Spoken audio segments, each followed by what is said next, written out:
Welcome back to the program. 936-2626 is the telephone number. Thank you so much for all of your comments. Getting lots of them on social media.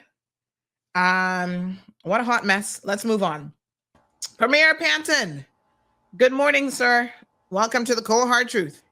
Good morning, Sandra. I hope you are feeling a little bit better. If not, I Yes. hope it doesn't last long. Yes. Let I me mean, say good morning to you. Good morning to our wonderful Cayman Islands. Um, mhm. I'm a little bit delayed coming on this morning, but that might be because I have two dogs that can tell me when the rain is 40 miles away, and then they decide they want to try to climb up in bed with me and wake me up at 3 o'clock in the morning, prevent me from getting any rest. Oh, But, my. we got to love them. I'm very, very happy to be here with you. And I know I Well, just thank you. I heard a little bit of the discussion just now. Um, I certainly would say that I can't agree with any criticism that you don't examine issues and even suggest solutions very often. So I'm not going to agree with that kind of comment. I appreciate it. Thank you very, very much. Now, of course, we have to address the elephant in the room. You were scheduled to come on the program yesterday, and I did see you briefly pop into the back studio, and then you left, and we got a message saying that essentially the message we got, which I shared with our listeners, is the premier has advised that he will not be joining the show this morning. He logged on and was waiting, but in light of the current topics being discussed, he believes that discussions about matters of national importance should be held on a different day than what is currently being discussed. Tell us exactly what happened yesterday. Let's get the air cleared so we can move on to other things. Yeah, absolutely. I mean, you know, I know you discussed a whole range of issues. Mm-hmm. There are many times that those issues are very important. People want to talk about them, but I had unfortunately dialed in possibly just at the wrong time, and I think you were sort of in the throes of discussing some very um, you know sensitive details around the activities of some individual relating to sexual harassment, I guess, Mm-hmm. if I can call it that. That may be putting it too lightly. Yes, sexual And assault. and I just thought, this is it just sort of hit me that this was not the sort of um, background against which I wanted to come on and talk about other important issues. Sorry, I'm getting pop-ups here from Norton that are blocking my view. Um, Mm-hmm. so yeah, I mean, I apologize, but that was my reaction to that context, and I thought, you know what, I'll come on another day, um, and discuss issues that I know everyone wants to have addressed, and it was just that was just it. It wasn't that. And I'll be honest with you and tell you that I was also feeling very exhausted yesterday morning. Uh, Mm-hmm. I'd been on the go, including a trip from last week, hosting the heads of the overseas territories, Caribbean overseas territories, which went through the weekend. So I was probably running a little low on energy and maybe being a little bit too sensitive. But that was my reaction yesterday when I heard that little clip as I sat in the back of the studio. Mm-hmm. Okay. Not that I don't want to come on and talk about issues or answer questions from the people at all. I'm here Mm-hmm. this morning for that reason. All right. And I mean, in all fairness to you, I think had you been listening to the entire show and gotten the full context of what it was, you might not have been so taken aback by that, you know, probably was what was a 30-minute segment that was a little bit graphic and detailed because, the foundation for the conversation was laid. And I think that after you explained it to me last night, I kind of got that, yes, if you jumped into the conversation at that point, you're like, what on earth is this discussion about this morning? Yeah. Yep. Yes, indeed. Anyway, I am here. So Okay. Well, let's happy to move be here with on. We got a lot of important topics that we want to talk about. So, Premier, there's a lot of things that come up, on this program and in community discussions that obviously are areas of concern. The first one that I wanted to pitch out, and of course, anybody can call in. It's open mic segment with the Premier this morning. Or can we keep you until the end of the show, till 10:30? you. Um, Do you have any I'll try to appointments? go for that. Yeah. Yeah. Okay. All right. 936-2626. So Premier Panton, one of the recurring themes amongst others is consumer protection. We hear a lot of areas where people are being taken advantage of. I mean, on this program, I'm helping people recover money, landlord tenancy disputes. It's just so many issues that under a general umbrella, we're talking about, vehicles that people are being sold that now insurance companies don't want to cover them. The banks don't want to give you a loan on these vehicles because there's such poor quality of service that is available from the dealers, right? Just a slew of issues. Can we ever, you think, hope to have consumer protection legislation in this country?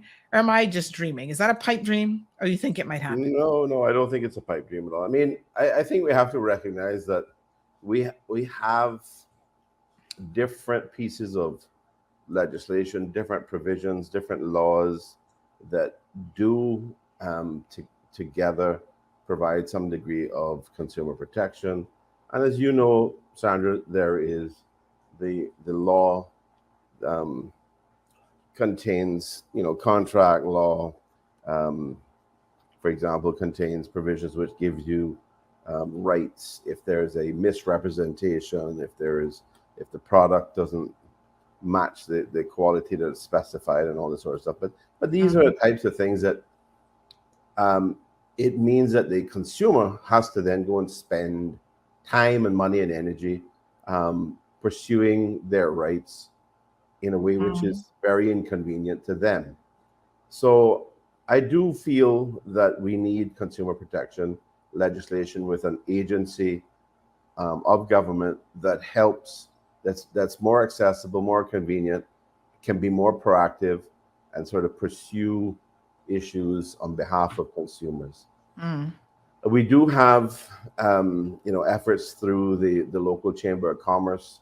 They have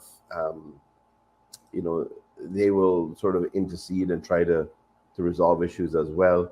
But again, that is not something that they're not completely independent. They're representing their members as well. And in a normal marketplace, competition and service to your customer, making sure that they're a happy customer, and they get what they want, and you meet their expectations in terms of service and quality of product, etc. Those are all important things, and they tend to lead towards a better result for consumers. But that's not always going to be consistent. It's not always going to be the case. So I do think that we need consumer protection. We talked about it for quite some time. When I was a minister between 2013 and 2017, I think it was about 2015 or thereabouts. I think the work started a bit before that.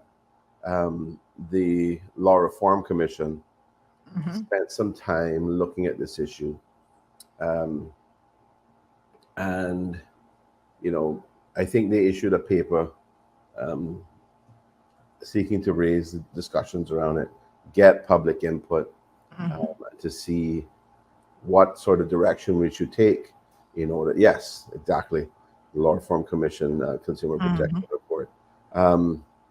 And that, for me as a minister at the time who had responsibility for commerce, I will tell you that one of the reasons I didn't have the time really to get into that was because I also had responsibility for financial services. And I think you'll remember at that time, or during that period, we had a whole range of activities going on. Mm-hmm.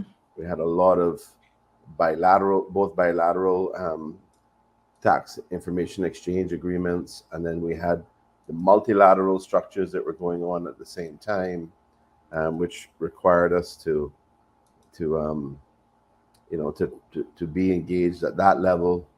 Um, and then also there was a tremendous amount of legislation around financial services, improving the products, addressing gaps in perceived gaps in regulation. Um, Mm-hmm. and it just took a lot of effort at that time. That was the time period within which the initial discussions around beneficial ownership and disclosure of that also started to kick off.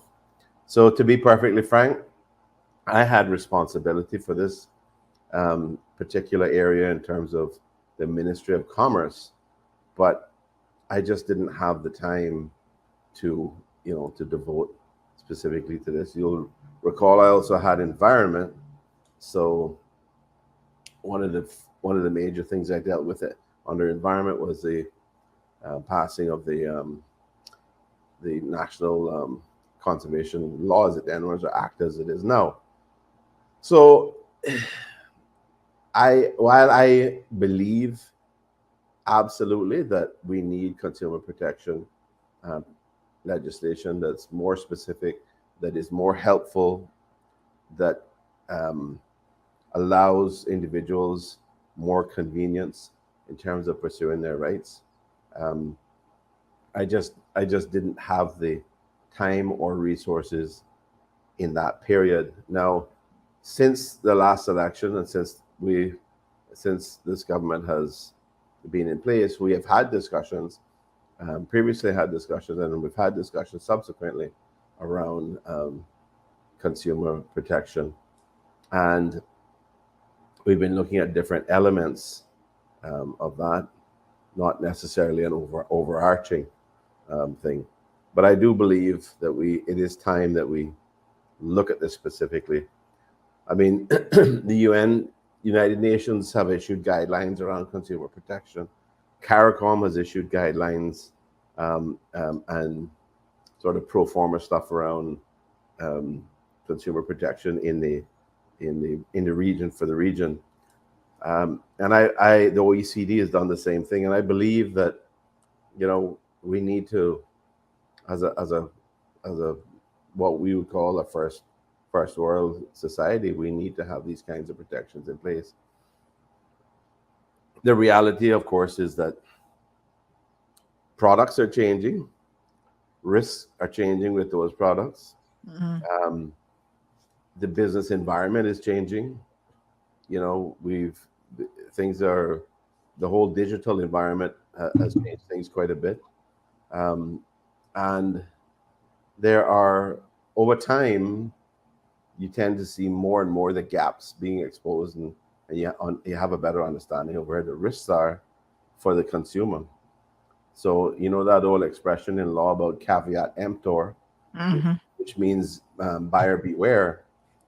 Um, that is just not the kind of thing that really helps us in today's environment. Back then in the original days of trading and commerce, you physically looked at goods, and you tugged on it, you pulled on it. If it was a Mm-hmm. horse you were buying, you opened up, pull their lips up and looked at their teeth and all this sort of thing. That's where that expression comes from about don't look a gift horse in the mouth.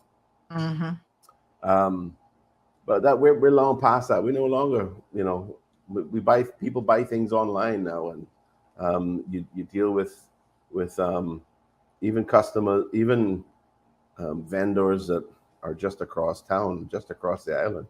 You can deal with them online. So we've got to change our approach. We've got to put in place consumer protection legislation and an agency which helps with that. So, as I said, that's something that we have been discussing. Um, and Well, that, from that, is, there, that is something that I want to bring a focus back to. yes. I spoke to the minister recently in relation to that. Hmm. So we're gonna. He is very busy with a lot of things, but we're gonna But try to which find minister would this fall under? So this would be Minister Ebanks, Andre Ebanks. He now Mhm. has financial services and commerce Right. um, as one of his ministries. He has another, which is investment, innovation, and social development, Yeah. and social development in particular is very, very important for us. Hmm. Obviously, it's the way we help people who are really vulnerable and in need in the country, and he's doing a great job there. So Can I just say we just though? needed to find some resources to put towards addressing consumer protection. Yes, I mean this is 2015 is this discussion paper. It's very comprehensive, I must say. I was just having a perusal of Right. it. 120 pages. Everyone from the Attorney General to Cheryl Richards, who's now a Grand Court judge, Jacqueline Wilson, Kenneth Farrow, all QCs, or at least Kenneth Farrow and Cheryl Richards. Ian Paget Brown was the chairperson of the Law Reform Commission on this. Hugh Moses, OBE. There's a lot that went into this. And I mean, I think this is a very good foundation and a good start. They looked at everything from defining critical terms, asking the question, does contract law adequately protect consumers?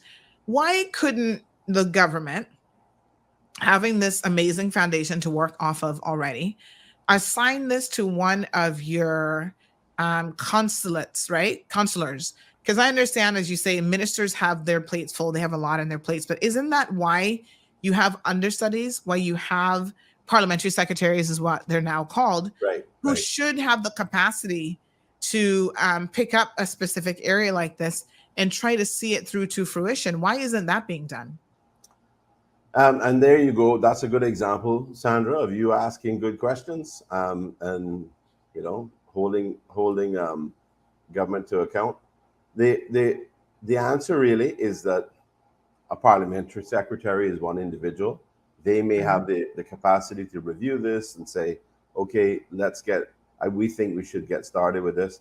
It's still, at the end of the day, going to come down to a question of allocating resources within government, within the Mhm. ministry, the relevant ministry, to be able to take this forward and work with this. Um, so the process really would be a further review of the proposals, um, having given the time, it may be worthwhile having another, like, a public consultation on it, um, to be able to then narrow down exactly what sort of framework we should start with.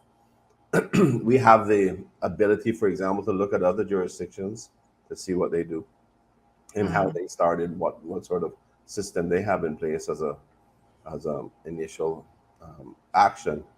And then that then gets translated into a cabinet paper, which is drafting instructions, which goes Mhm. to legal, government legal drafting. Hmm. Um, it And just someone has just all pointed I'm out. saying is I said all of that just to say that it takes a lot of resources, not just the attention of one person, to be able to pursue getting this stuff done. And the Law Reform Commission, I think, has done a lot of great work over the years, and unfortunately, um, a lot of it has not actually resulted in you know um, government taking action or moving things forward on it. Mhm. Um, so I think we need to we need to focus on this one and make sure that we take this forward, particularly in an environment where we have um, high inflation, and we have challenges around cost of living. That is particularly where consumers need that kind of protection. There needs to be protection around making sure that they're getting value for money, um, spending the limited resources that they have. It's unfair to them to have to accommodate some substandard product or service. So I think the time is now for us to make sure that we we put some effort into this, and begin the steps of finalizing the outcome of a consumer protection agency and legislation in Cayman. I mean, I think it would be no surprise to you as well that a lot in the business community may not want that. Um, they may feel that, you know, things are working fairly well the way they are, and they don't want another government agency to have to interact with or be responsible to. Um, but that's an aside. We have to look at what needs the people of the country have, whether they're getting treated fairly, whether they're getting products and services of the required quality, whether their expectations are being met fairly.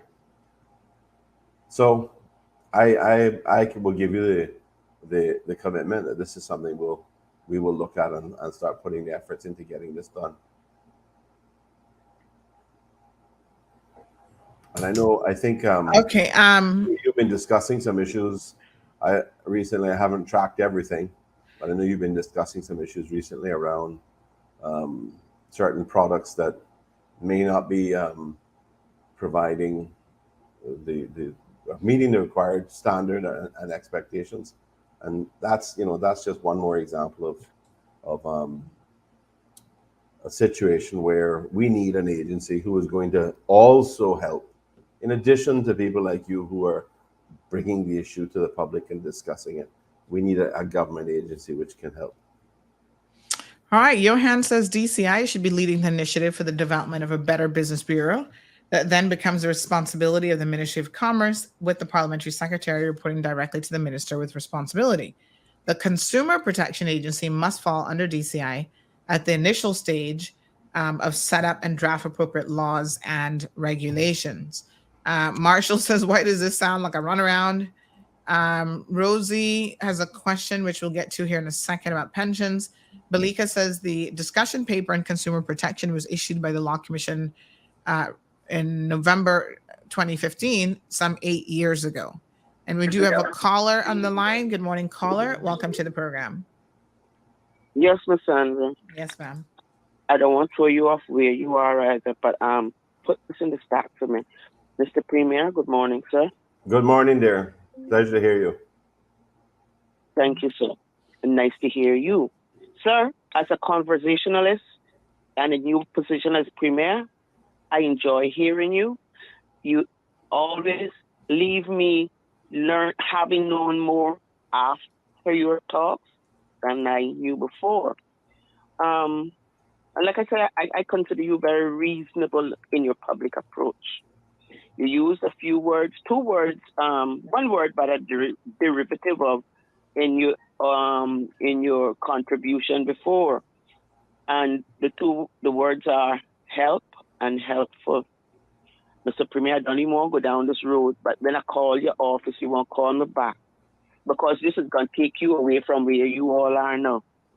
But a question I'm going to ask, and please call me Mr. Premier. I don't want it. A question I want to ask: when persons who are not Caymanian, and maybe those persons have been granted our sovereignty and our citizenship, so on and so forth, when they commit crimes in this country, they go before the courts, they're found guilty, they do their thing, they go to jail, pay a fine or something like that.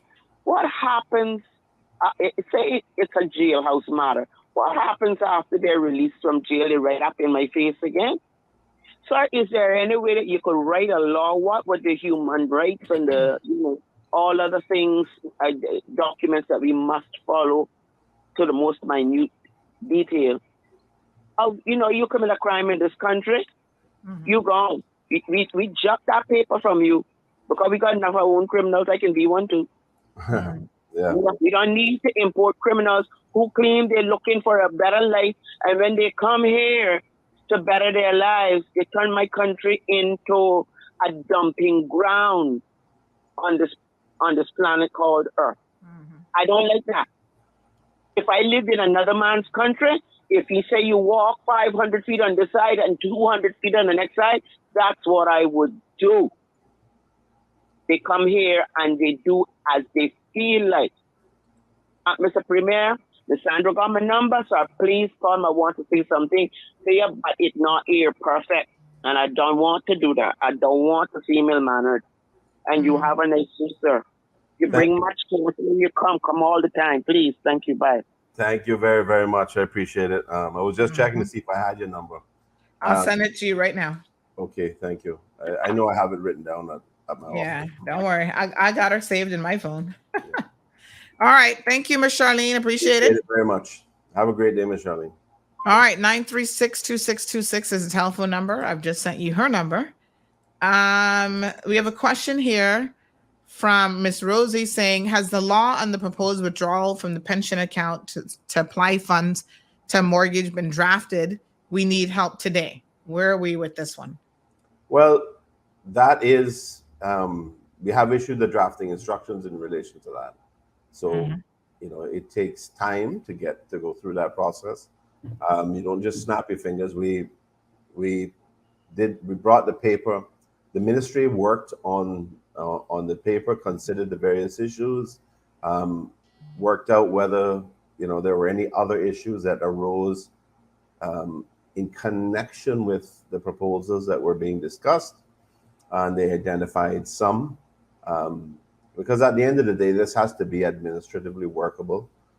It has to be legally on all fours, and so they took their time to make sure. When I say time, it was weeks, and maybe a month and a half to make sure that they had everything sorted out. Brought the paper.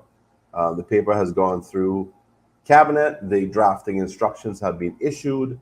So we're now waiting for legal drafting to finalize the different amendments, to be able to bring that back then as an amendment bill to cabinet, which then gets considered and approved by cabinet.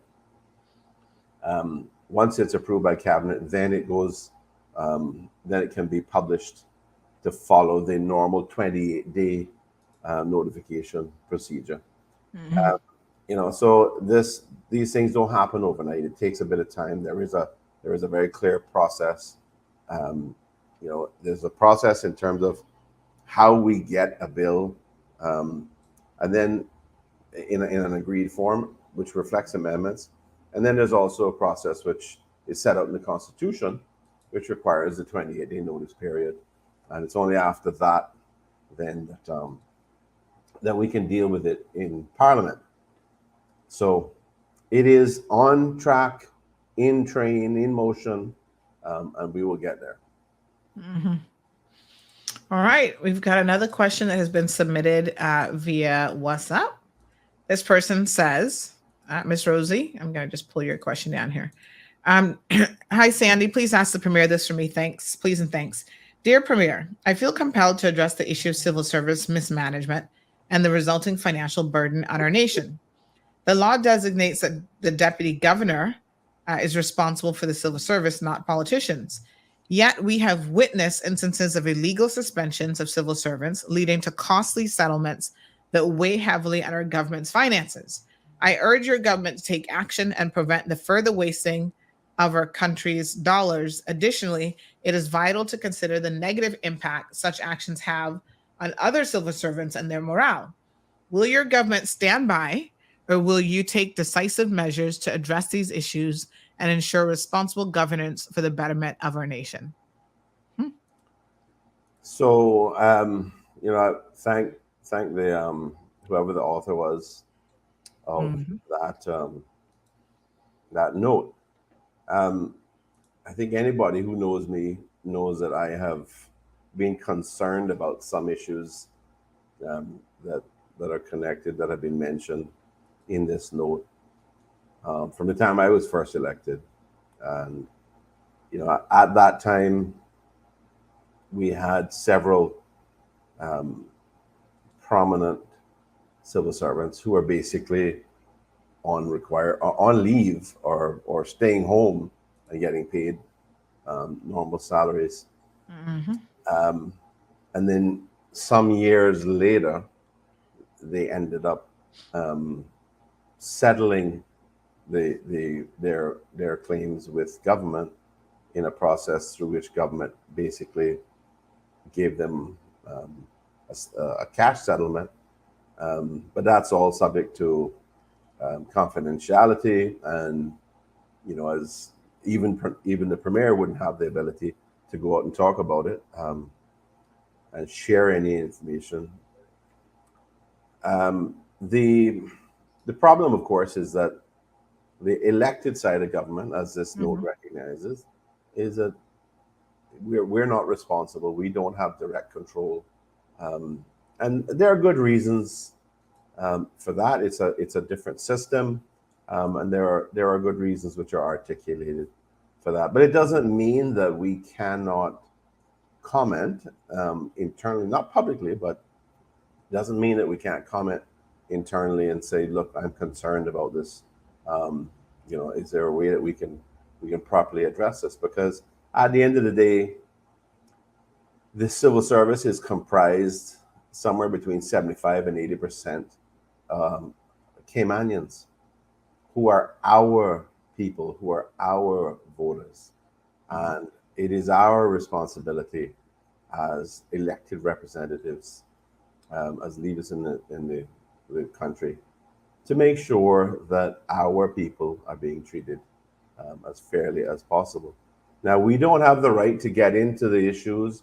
We don't have the right to find out exactly what behavior or what particular lack of performance has created this relationship issue where there's discussions about whether the individual should continue to be employed or what action should be taken to remediate the behavior or the lack of performance.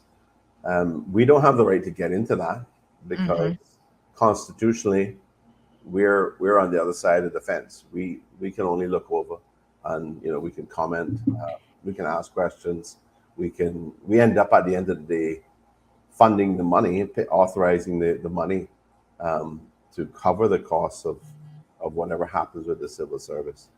But this is something that goes on. We do talk about it. We do have conversations with the civil service, and I can tell you, I certainly did that. Even when I was a minister previously, I would raise questions about it and say, this doesn't give people confidence. It doesn't send the right message if we have people sitting at home who are being paid but who are not being utilized in any way. I mean, off the top of my head, I was actually trying to locate an email because we had FOI this question about how many civil servants are in this position. Do you have a fix on how many civil servants are on leave at this time? I don't know. I heard someone mention a number of, I think, 10 or 12. But I don't know whether that's accurate or not. I know of a couple. I know of at least 2 or 3 specifically. I wouldn't say they're on leave because of a particular action necessarily. It may just be that, something has started off as being, someone's on leave because someone's staying home from, let's say, the COVID situation. They're working from home, but then they've decided and said, well, can I just stay home and work from home? And then that ends up being very little work being given to them. So there's a range of issues. It could be lack of performance. It could be conflicts with other people. It could be initially health related. But either way, at the end of the day, I believe that a reasonable employer will make sure that they treat their employees fairly. And that's all we're asking for. We just treat people fairly, be reasonable, treat them fairly. If you need to hold them to account, if you need to performance manage them, then do that. But going back to the note, to say that I could tell you that there's something decisive that we could do, is would probably be a misrepresentation. The only thing decisive that we can do is not vote funding for certain areas. That's the only thing decisive that we can really do. Um, and you know, so I think what typically happens then is they're just discussions saying, what's happening here? Why is this happening? And there's usually sharing of information to at least to a point to get to be able to demonstrate why things are where they're at. But what I have found certainly is that it is often not easy to get out of a situation that's created because it becomes a cyclical issue if somebody feels that they're being managed heavily because of an issue and they disagree with that issue, then their behavior may degrade further, and then it becomes a bit of a vicious cycle. And the unfortunate thing is that it causes all kinds of lack of confidence. It causes people to be depressed and all this sort of. So I think it needs to be dealt with in a very constructive way. I think they need to face up to these situations and deal with them, and because people deserve fairness and they deserve certainty in their lives. Okay, let me ask you a few questions leading out of this. I actually have the list here. It's kind of hard to see that one on screen, but this is a request that was updated as of February the 7th, 2023. Civil servants on required leave. We'd actually FOI this. And so we have the Ministry of Border Control and Labor, which had more than anybody else, which is quite telling. I think that's when, anyway. I just want to know that required leave could mean a lot of things. Yeah, well, we requested the reason. So It does say here, a number of them, we've got the grade, the salary grade, the reason. So a number of these are criminal investigations, right, internal investigations, whether or not they returned to work in the last 6 months, and then any comments, like one person who's been on required leave for 4 to 5 years left CIG in 2023. Another person is on criminal investigation leave 3 to 6 months. They're on unpaid leave.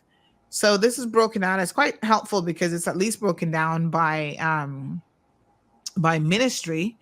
But the average time that somebody's on leave, some of these are actually quite lengthy.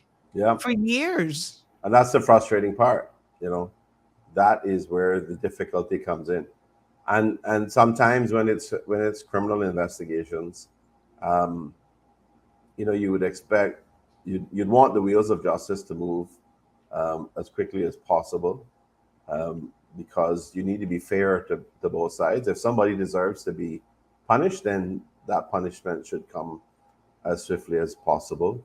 But on the other hand, if they're not guilty, then they deserve to have that resolved as swiftly as possible, and for them to be able to get back to their work, or if they want to move on. And I mean, you have to recognize, as the person said, one key factor is the morale of not just that individual, but even other coworkers. So, I've heard of situations where government's like, okay, maybe we got this wrong, and we want to try to bring them back into the civil service. And that person has lost so much passion for their jobs.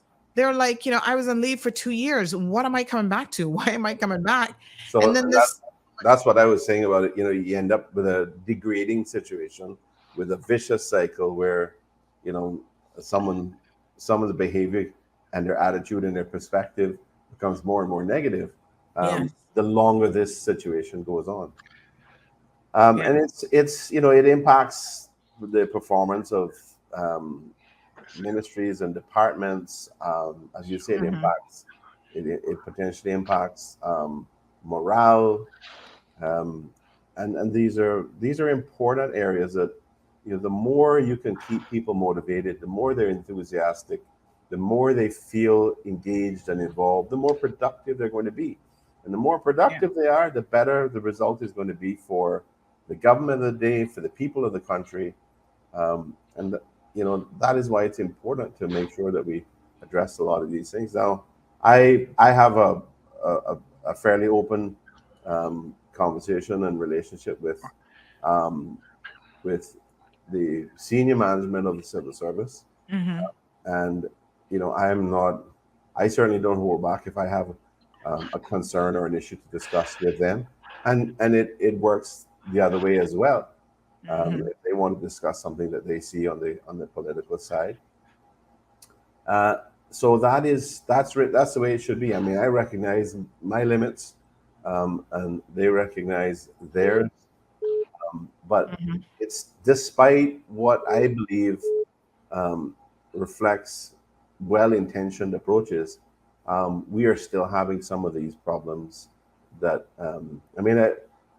if someone's on required leave for a year and a half because of a criminal investigation, then I have no qualm with that. That is Mm-hmm. probably going to be a normal course of action. But if it's turned into 4 years, then is there something wrong with what's happening in the system? Is it working? Hmm.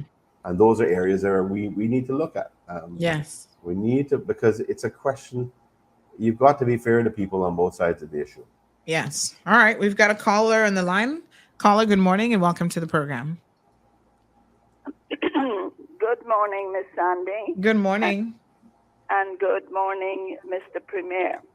Good morning, dear. I hope My you're name, well. my name is Annie Moulton, Good morning, Miss Annie. founding member and the longest living member of the Business and Professional Women's Club of Grand Cayman.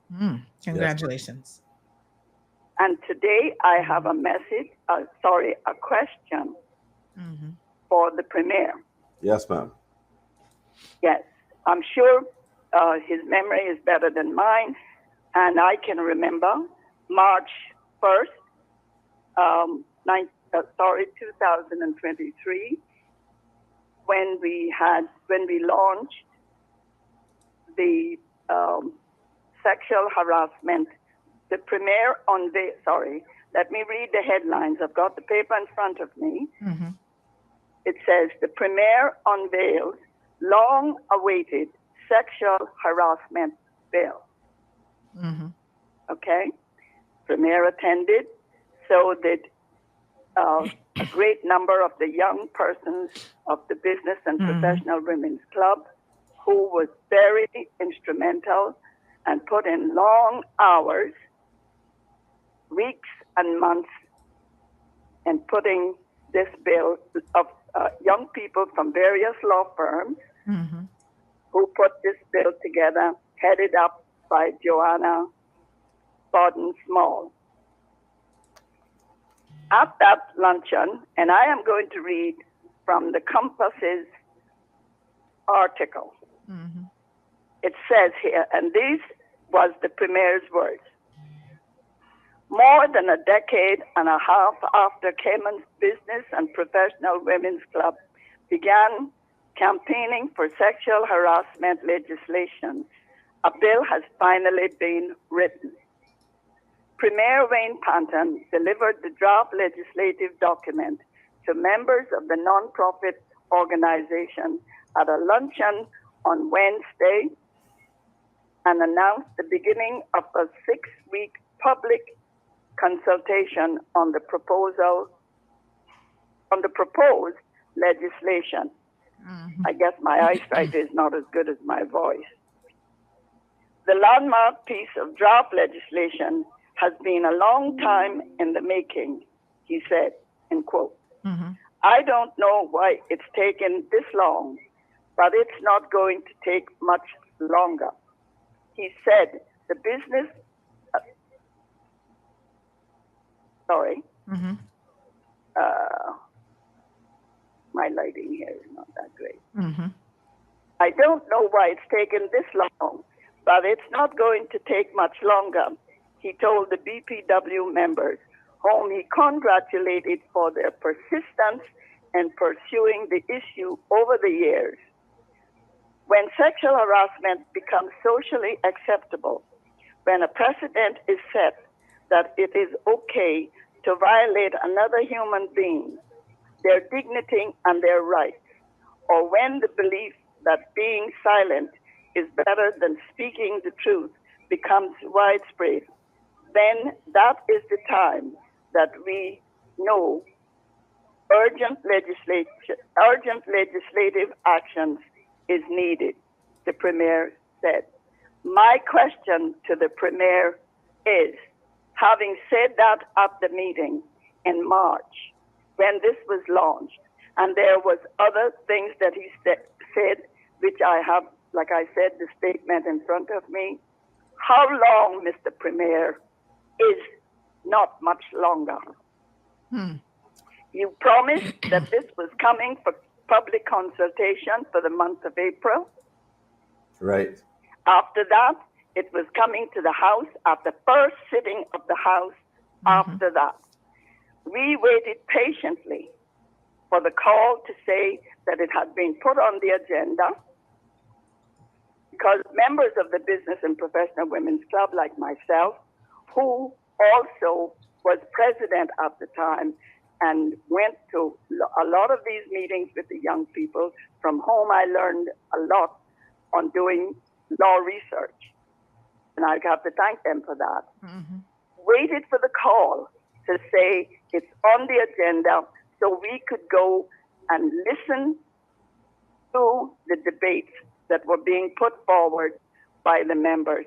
I personally spoke to members of the opposition and got my guarantee that they would support this legislation.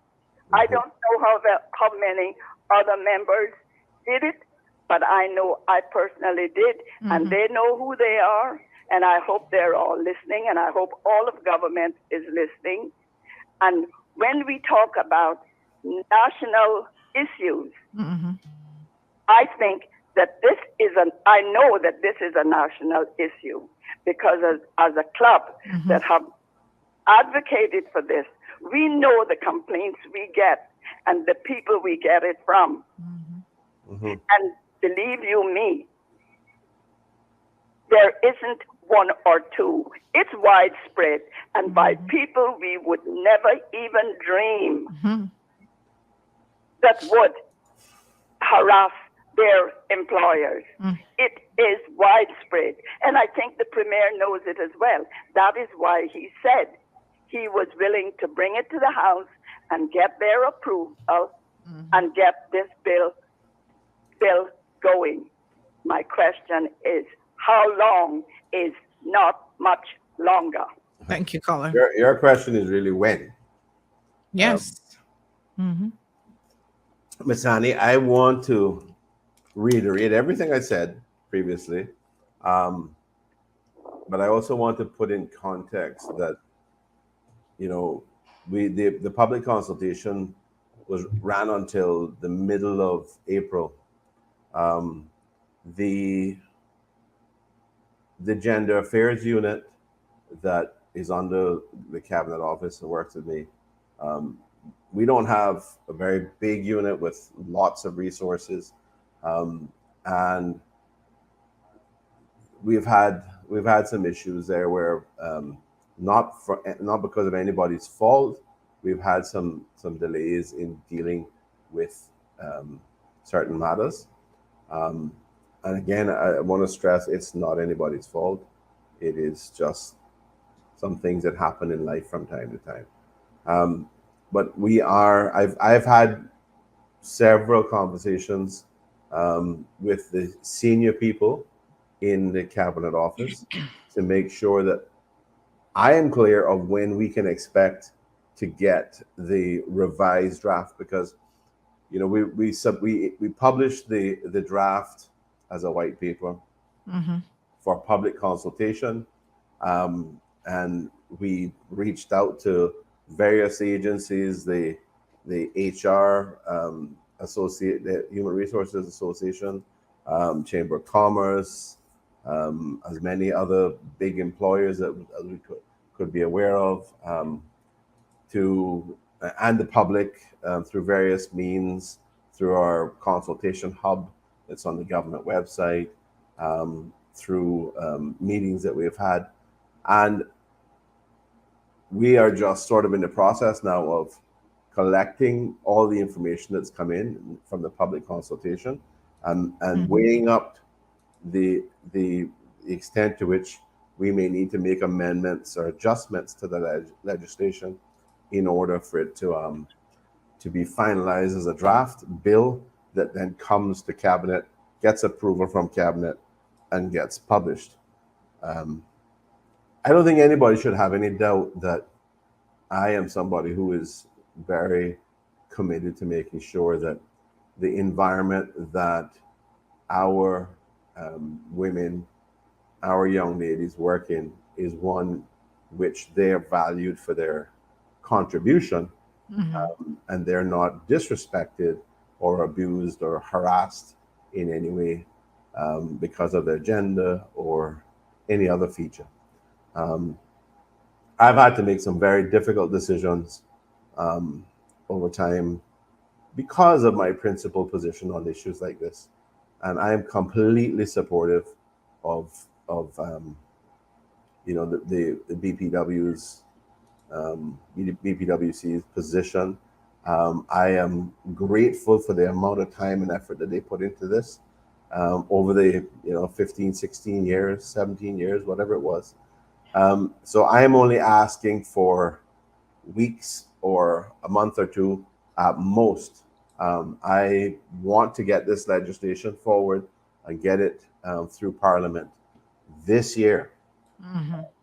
And so, Ms. Annie, I can promise you that it is not something that has been put down. It is not something that we are deliberately not working on. We are still working on it. It's just that we've had some issues around the resources available to us being limited. Okay. So I can promise you that is still high on my agenda. It is still important to the government. It's still important to the country. And we're gonna continue to get this. I think be able to deliver this in a matter of weeks or a couple of months. All right. Would you have another call on the line? Good morning, caller. Welcome to the program.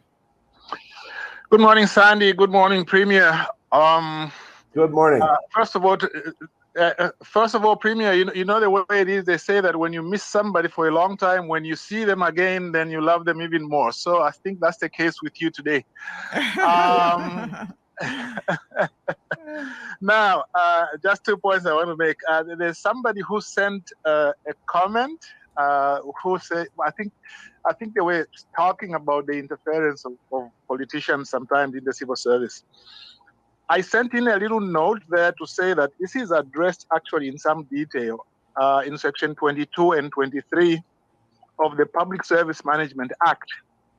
I'm quite familiar with that act because I helped to write it, me, Tony Dale from New Zealand, as well as Colin Ross when he was in the civil service. So if that person could go to those two sections, 22 and 23, there are detailed provisions which prevent ministers, official members, and members of parliament from interfering. And if they are interfering, there are some guidelines there regarding how to deal with that. But on the other side, there are the public service values in the same act, Section 4, Section 5, which talk about the dividing line between serving the government of the day and being loyal to the civil service.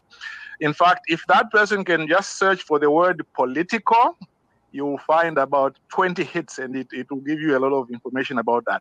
But let me close on a matter that you mentioned, Premier. You did say that you can't interfere, of course, in the civil service, but you can ask questions as to what is happening. And that, of course, is absolutely right. And I just thought I should sort of like expand on it to see how it can be used in a broader context to be able to achieve certain ends. And this is not to say that you don't understand that you actually do, but I just want to share this with the public. You see, one of the issues that has arisen a lot of times is that when people have complained about Caymanians, status holders in government who can't get like promotions. When politicians try to raise those issues, very often from the civil service side, it is said, oh, but you see, politicians, you don't appoint civil servants. Now, that is correct. And yet, I think, to me, I believe that by virtue of what you have said, Cabinet should be able to say, Mr. Deputy Governor, can you draw us some targets regarding how you intend to move Caymanians up? Give us a broad plan of what you want to do. Bring it to Cabinet. We can't tell you who to promote, how many people to promote, but we want to know where you are going. And if the issue that you want is money or some other kind of financial support, we can appropriate funds so that we can assist you. I think if something like that is done, it may really be very, very helpful in ensuring that people's aims, aspirations are being met in the civil service while not interfering with the actual decisions relating to appointment of particular people. I just thought I might share that thought and see what you think about it. All right. Thank you very much, caller. Thank you, caller. What's that expression? The absence makes the heart grow fonder. Maybe that's what he was looking for earlier. But I'm certainly happy to be on here anytime, and I know it's been a little while. So I agree with his comments. And we do have those discussions. We ask, is there a succession plan? What are you doing to make sure that people are being developed appropriately? And that information is shared. I don't think there's ever any attempt to not share that information. But of course, the civil service is a big organization, and the people at the top may not know everything that's going on at all times, at all corners. And I think sometimes that's where you have issues that develop, because people come to us, civil servants come to us and talk to us and say, this is happening, that's happening, I'm concerned a bit about this, I'm concerned about that. So it allows the opportunity to provide some feedback, to say, okay, without, most of the time you're going to be respecting the confidences of the individual.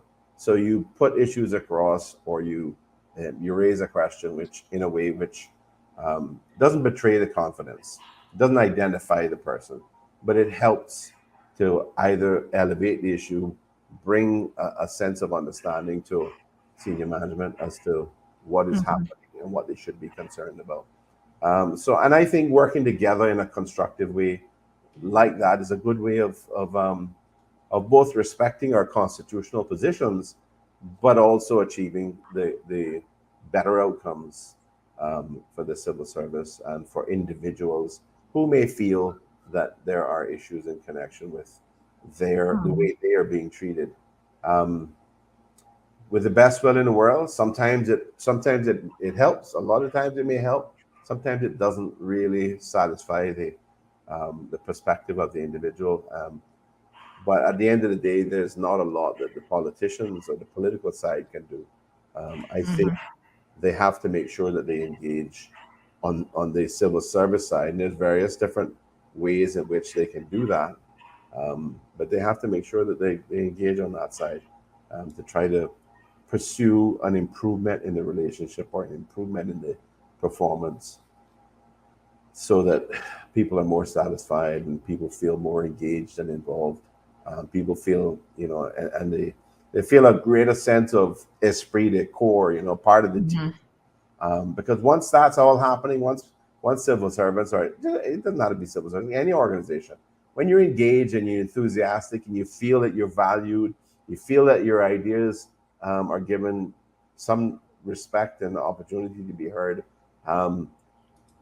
that's going to make you a really dynamic and strong team that can move mountains and accomplish a lot. So that's really where we want to get to. We have to have, and I have to say, Deputy Governor, I'm never going to tell you anybody's perfect. But Deputy Governor Franz Johansson is somebody who really tries, I believe. Is he capable of making mistakes like all the rest of us? Yes, I'm sure. Does he get it all right? Probably not. But One thing I admire about him is that every single day when I run into him somewhere, either we're meeting or I run into him in the hallway or the elevator, lobby, or wherever, I say, Deputy Governor, how are you today? Awesome, fantastic. So I say, well, Well, I don't. I would like to figure out how I can be awesome and fantastic. So positive. Well, I tell you what, he might be like what I said my husband is. He's a fairy tales and rainbow kind of person, which sometimes isn't always seeped in the reality that's happening at the moment. But here's a question for you, Premier, along the lines of this whole issue of civil servants. This person is saying, what about performance management within the civil service? How does the civil service manage performance? They said that their blood pressure was going up listening to this conversation. So they were going to stop listening because they're questioning how on earth is the government getting value for money? They said the elected government has to pay attention to performance and effectiveness of the civil servant. Absolutely. Because we're paying over more than $400 million of expenditure. And it would be interesting to ascertain how the elected government satisfies itself that the public of the Cayman Islands is getting value for money. So what sort of performance matrix are in place for the civil servants? How do we know that they're performing at the level that they should be? Well, I mean, I think there are a number of different things that are underway. One of which is changing the way we budget and moving away from an output budget to an outcomes budget, so that you're not measuring, how many meetings you've had in the course of 6 months or 12 months. In a particular department or a particular issue, because that doesn't tell you anything. That's not qualitative. That's quantitative. It's not qualitative. We really want to know what the outcome was. How has what has been the positive result? So that is ongoing. That is an initiative that is being followed through by the Ministry of Finance and Economic Development, but the civil service and the portfolio of the civil service themselves are working, and they have a number of ways, and I'm sure the Miss Gloria, who is the chief officer, Gloria Nixon, who's the chief officer, who heads that up, she could very accurately tell you all the different ways that they are trying to measure and what metrics they use in order to measure performance. I know that's just across the civil service. Within each ministry, within each department, there are different ways of doing that and assessing the outcomes. I believe that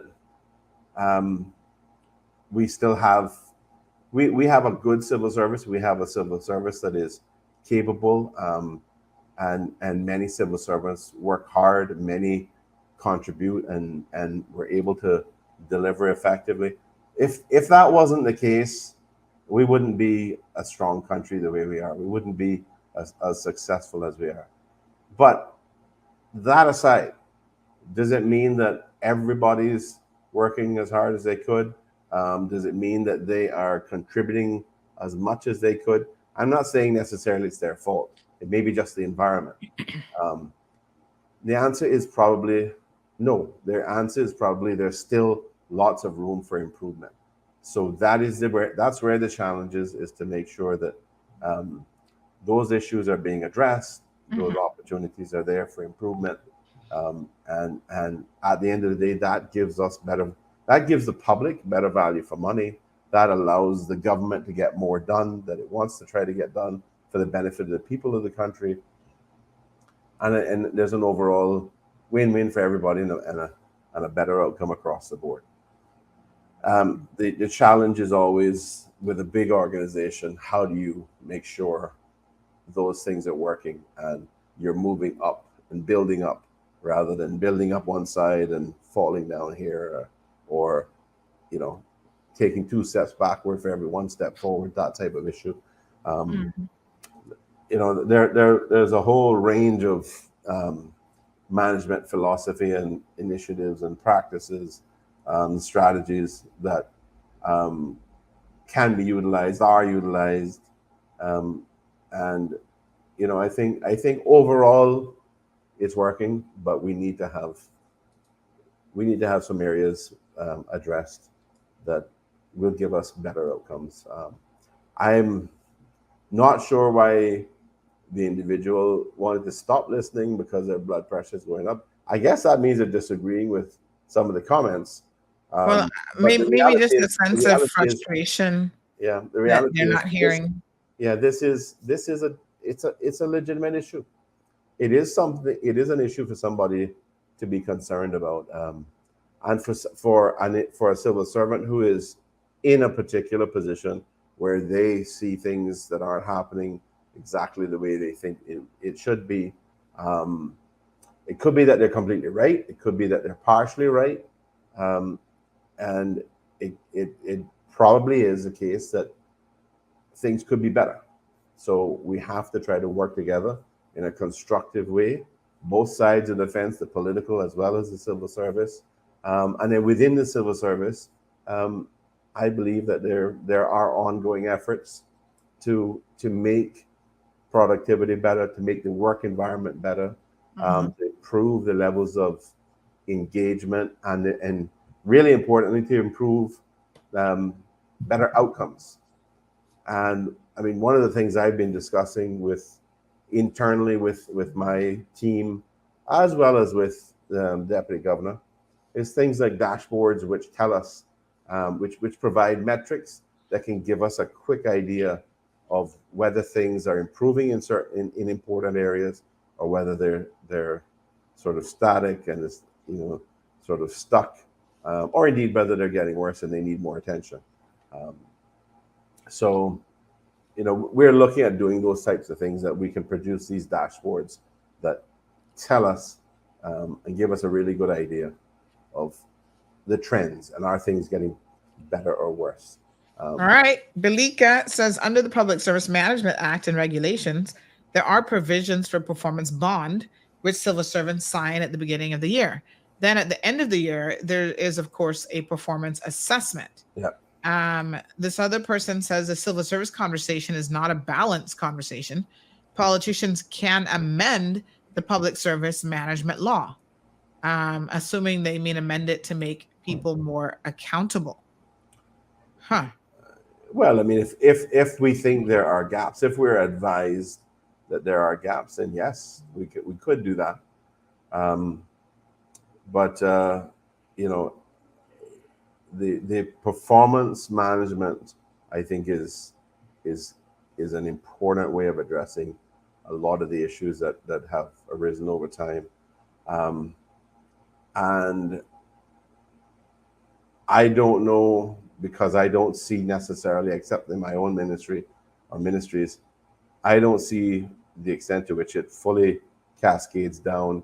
But I can tell you that it certainly is occurring at the chief officer level, because what happens at the chief officer level is that the ministers are consulted, and there's an agreement between the deputy governor and the ministers as to what the what the objectives are that the ministers would like their chief officers to help them achieve, and that becomes a part of their annual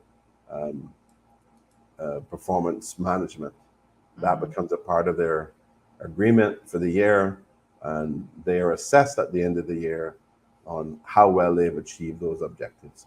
So that is an element of performance management that is occurring, and I believe it occurs in similar ways, cascading down via the chief officers who are responsible for managing those in their ministry and related departments.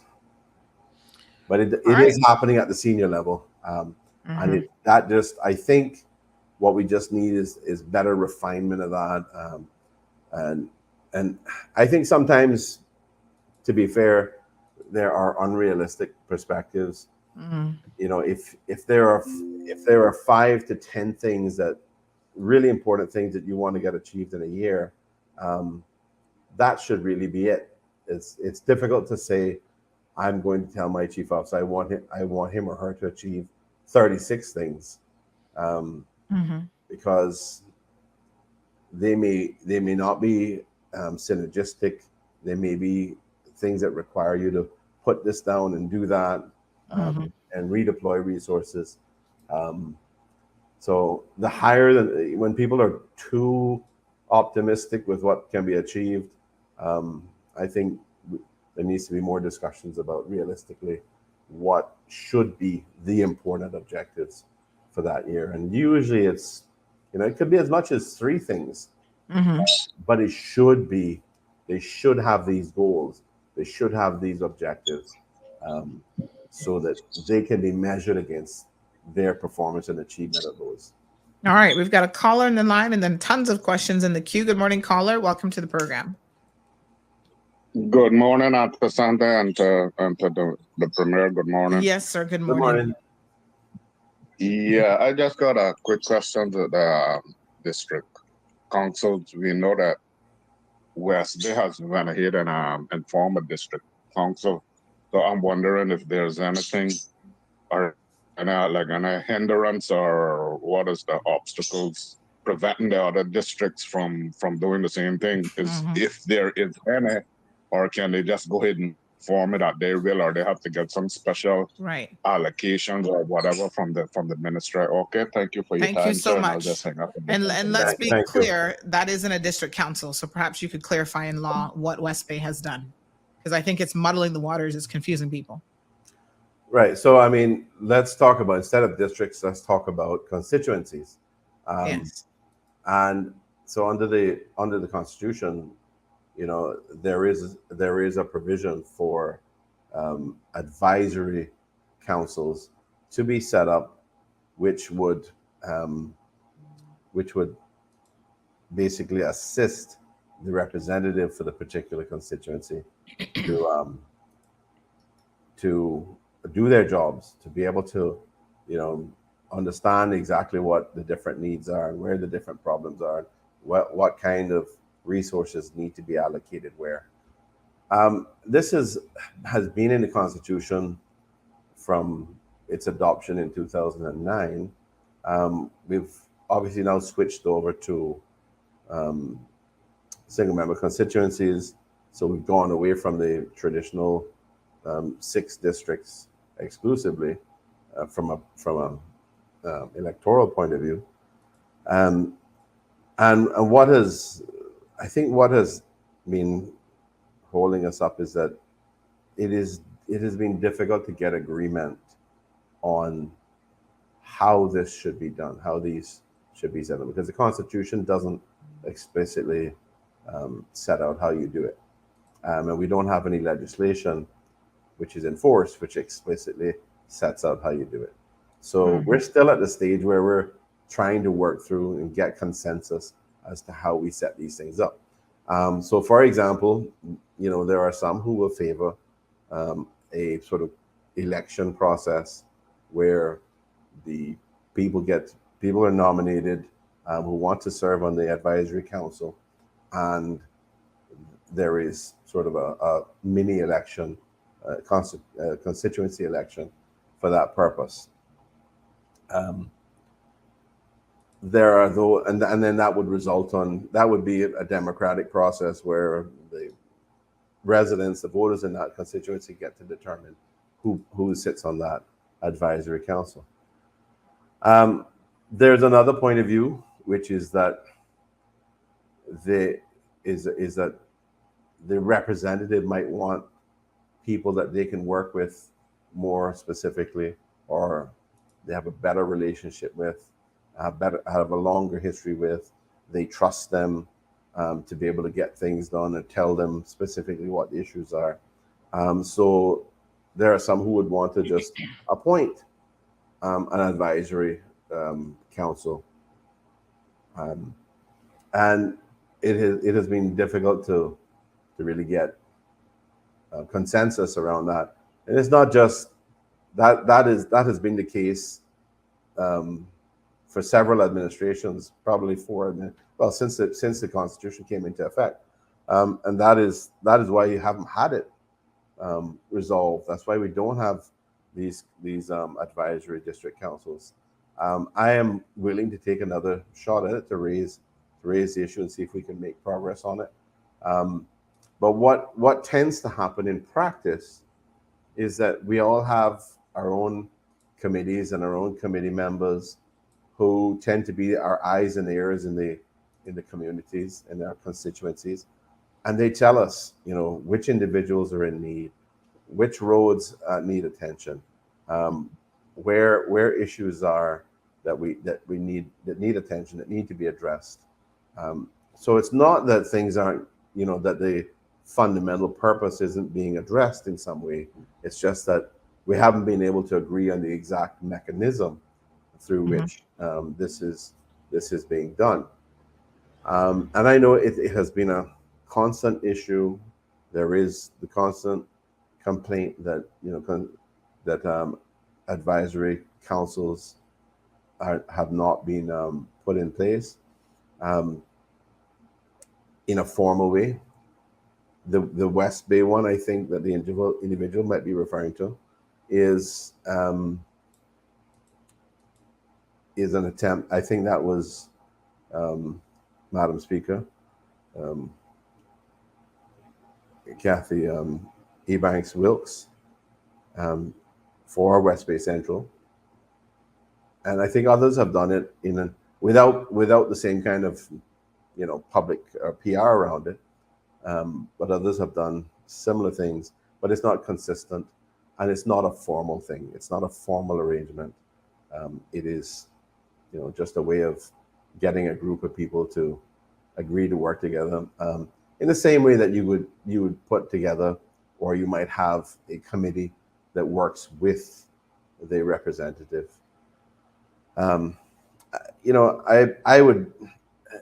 It would be great if we could have a consensus develop through which there's clarity about how we do this, and then we could formalize it by legislation, and we could all move forward. And everybody, once it's done that way, then everybody knows what needs to be done.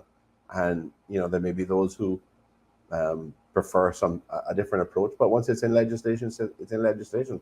The problem is getting through that initial stage of setting that all up.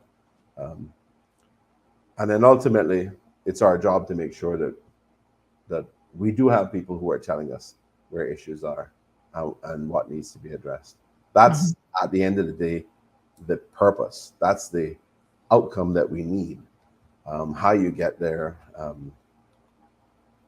could be less important as long as it's an accurate outcome. All right. Well, guess what, folks? It's 10:30, and we still have lots of questions that came in for the Premier that unfortunately I couldn't get to. Premier Panton, if it's okay with you, I'm going to send those through to your office. Perhaps there's a way that we can get a response to those, and then I can update people a bit later on in that. So, yes, it's crazy. I don't know. Vicky says she was expecting more people. It is Friday, Vicky, and I find that on Fridays, people, but I can tell you we're at the 300 mark between Facebook and YouTube. And of course, radio listeners, you can't exactly measure, but lots of people are still there. And the beauty of the platform, Vicky, is people can always go back. So even if they're at work now, they can always go back to these segments and listen to them. We'll clip out just the Premier segment and air that as a standalone piece as well, so that people can tune into that. So not to worry, thousands of people will have the opportunity to, as they normally do, view the show, even if they're not doing so on live at this moment. Modern technology, gotta love it.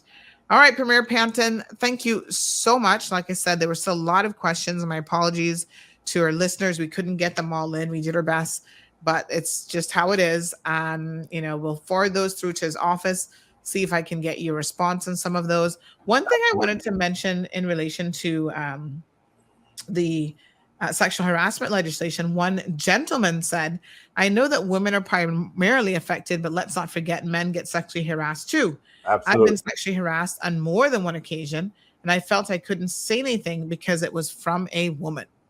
Yeah. And that's absolutely right. And that's, I guess that it reflects a a focus because I'm male. I tend to think of being more protective towards females. But the truth is, and the reality is, it's a gender neutral piece of legislation. It is designed to prevent sexual harassment, irrespective of which gender is being subjected to it. Um, and of course, it just so happens that women, where I don't know, and I have no basis upon no metric to measure it by, but I would say that it's quite possible that there's an equal amount of sexual harassment in relation to either gender. Um, but I also think that where it does where it does happen, um, it is going to be worse with in relation to women because let's face it, there are more men in senior positions in the workplace, and these are issues that we're trying to address through gender equity and whatnot as well. But it still is the case that there are more men in senior positions, and when there are men in senior positions, it's more likely that they're going to be able to negatively impact the careers and bring about sexual harassment of women. So it's just going to be the case that when it happens in relation to women, it's typically much worse than for men. But it does absolutely happen for men as well, and in some cases, it could be just as bad as the worst that happens with women. So really important. Thank you. Thank you for bringing that up, Sandra, because that's an important clarification, and it is obviously something that I should have brought up, and I fell into the trap of using my own perspective, and I guess we had Miss Annie advocating for um, on the women's side as well. Um, Yep. Sandra, before I go, I mean, first of all, I want to say thank you again, and I certainly do enjoy coming on and talking with people and trying to address concerns and issues. Um, and I will, we've got to try to do this, get me back on schedule in terms of doing it more frequently. I guess that would reduce the numbers of questions at times. Mm-hmm. But I also want to, apart from saying thank you, I want to take the opportunity to recognize that we have had some absolutely crushing losses um, in our communities over the past weeks. I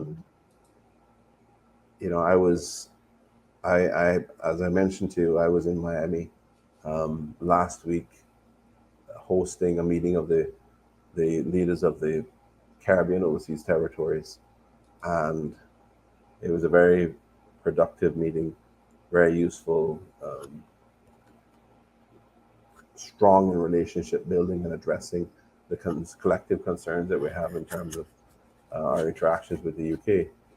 But something that happened during that absolutely knocked me down was losing a constituent and a wonderful, wonderful person in the form of one of our great Cayman Airways pilots, Adrian or Josh West.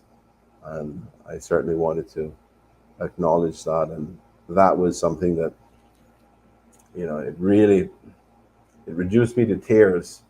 I had to take a break. Um, so, I don't know. These things happen and we just don't understand why, but we can only be there for each other and be there for family members and those in our community. And the same thing happened, a couple of weeks earlier with the loss of Mr. McFarlane Connolly, whose service is tomorrow. And that was equally difficult to sort of work through and manage emotionally. But we I guess we have to continue and help support each other and help support their families. And I just wanted to acknowledge some of them, and there are many others too, which I'd like to be able to mention specifically, but we'll be here for the rest of the day, I guess. But I just want people to know that across the country, to know that wherever you are grieving the loss of a loved one, there are people here who care, and people who are here for you and will help you manage, and we'll all get through this together. So thank you again. Yes, thank you. I want to say to everyone to have a very safe and great weekend. And next week is another week and another opportunity for us to continue to improve the lives of people that we serve in terms of those in government, and for our people to show the love and kindness and support and concern that we ought to be reflecting across all of our communities. So thank you all. Appreciate it very much. Share the love and take care, Kenna. All right. Thanks very much, Premier Panton.